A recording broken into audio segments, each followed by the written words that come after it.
Bonjour. En vue de l'arrivée prochaine du républicain Donald Trump à la Maison-Blanche, les économistes ressortent le concept de Trumponomics en référence au Reaganomics. Notre invité aujourd'hui, Michel Girardin. Bonjour Michel. Bonjour. Michel est associé chez Macroguide, a une longue expérience comme chef économiste et stratégiste dans le secteur bancaire. Michel, première question. La comparaison entre Donald Trump et Ronald Reagan est-elle pertinente ? Elle l'est, mais de moins en moins. Elle était très pertinente avec Trump candidat. Trump futur président, ça l'est déjà un petit peu moins. C'est un peu plus flou. C'est-à-dire qu'au départ, quand Trump ferraillait contre Hillary Clinton, on voyait très bien les deux camps. Hillary Clinton plutôt keynésienne, il faut doper la croissance en se focalisant sur la demande. Et Donald Trump, lui, partisan de l'économie de l'offre, à savoir c'est plutôt à travers les entreprises que l'on va créer les emplois. Que signifie, concrètement, que signifie cette politique de l'offre ? Alors oui, c'est sur ce point que Trump ressemble à Reagan, c'est qu'en fait, il reprend une théorie d'un conseiller de Reagan, Arthur Laffer, à l'époque, qui avait dit à Reagan « J'ai quelque chose de superbe à vous proposer », qui part du principe, et on va voir ça sur ce premier graphique, c'est que ce principe, on dit « trop d'impôts tue l'impôt ». Et sur l'axe horizontal, ici, on voit le taux d'imposition, ça peut être le revenu des ménages, et puis sur l'axe vertical, les recettes fiscales. Alors on part de deux extrêmes, 0 et 100%.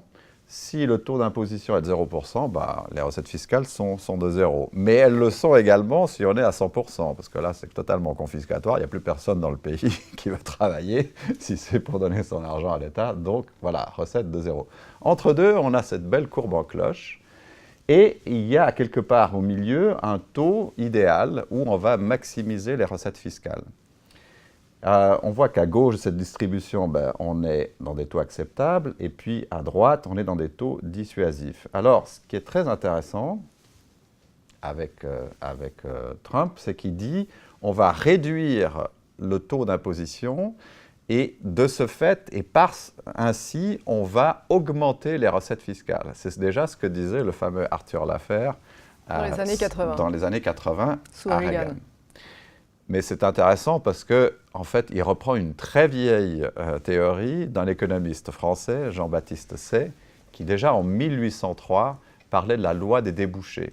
Il disait, c'est par l'offre des entreprises que l'on crée des débouchés pour la demande. D'accord. Quel serait ce taux idéal, alors, le revenu maximum Alors, le taux optimal. Le taux T étoile qui maximise en fait les recettes fiscales est difficile à estimer. Mais on pense qu'autour de 40 à 50% de taux marginal, et pas de taux moyen, d'imposition marginale, c'est-à-dire sur les augmentations de revenus, on est à ce taux optimal. D'accord. Et quel a été le bilan, finalement, des Reaganomics avec Alors, le recul? Voilà, il est mitigé. Ce qu'on peut dire, c'est que sous Reagan, les recettes fiscales ont été stables, malgré qu'il ait fortement diminué le taux marginal d'imposition pour les ménages. Aujourd'hui, pour la petite histoire, le conseiller de Reagan, Laffer, est actif dans le Kansas, où il a essayé d'appliquer la même politique, et ça a été désastreux. Okay. Voilà un État qui avait un surplus de ses finances publiques et qui aujourd'hui, de par le fait que l'affaire a implémenté une forte réduction de la fiscalité sur les très hauts revenus, en fait, ça n'a pas eu l'effet escompté de doper la croissance, de créer des emplois. Et aujourd'hui, les finances publiques de l'État du Kansas sont désastreuses. Ils avaient un surplus, aujourd'hui, ils ont un déficit.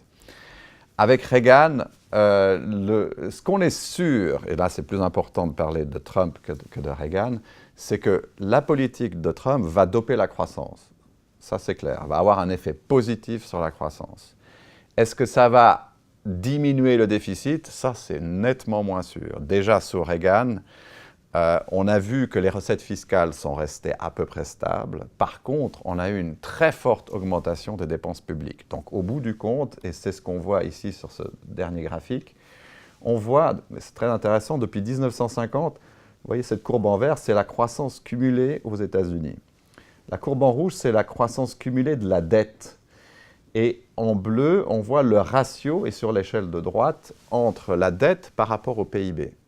Alors, ce qui est intéressant, c'est qu'on voit qu'entre 1950 et 1980, ce qu'on a appelé les 30 Glorieuses, on voit une forte croissance de l'économie, on voit une croissance de la dette, mais finalement, le PIB augmente plus rapidement que la dette. Donc, quand on fait le ratio de l'un par rapport à l'autre, vous avez le numérateur, la dette qui augmente, mais le dénominateur, qui est la croissance, qui augmente plus vite. Donc, le ratio, il diminue. Regardez, il passe de 75% de 70 à 35%. Donc, il est divisé par 2. Et puis là, pile en 81, il y a Reagan qui est élu.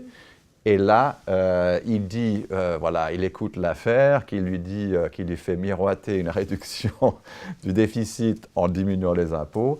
Et c'est le contraire qui se passe. Vous voyez que la dette, ici, elle passe de 35 à 60% sous Reagan. Sous Reagan.